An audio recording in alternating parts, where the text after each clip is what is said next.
ba mu ba ku wannan ayis ka san ai ba mu da mugunta muna bayarwa ne dan annabi Muhammadu me san annabi shi na bewa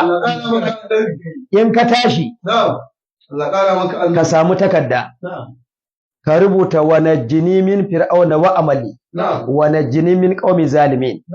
wannan ka rubuta ta kafa 7 gaba ɗaya kenan 1 2 3 4 5 6 7 ka gane sai ka sami barkono ƴaƴan guda 7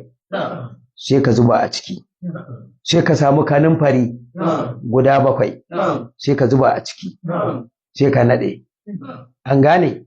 sai ka ninke ta sai ta koma laya sai ta zama ta ajihu ba ta sata bace ba ta bata bace dafa'i ne na tsari ne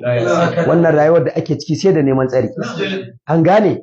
in dai tana ajiyunka in zaka fita sai ka zuro kafarka ta dama ka ce wa najini min fir'auna wa amali sai ka zuro kafa wa najini min qaumi zalimi to duk inda zaka je sai ka da gida duk inda zaka je kuma ko kame ake shige kanka tsaye da ta so daya ka ce wa najini min fir'auna wa amali wa najini min qaumi zalimin faɗi sau ɗaya ke ta ciki ba mai ma magana an gane da kaji yawa wannan ta dafa ice ta tsare ci kuma in tana tare da kai in Allah ya so yarda kuma da wurdinta ma ake yi ana yin ta 313 kwana 3 akan Allah duk wani bawanka duk girmansa duk darajarsa Allah in dai mucuci ne kowane iri ne shi kai kocin naka ne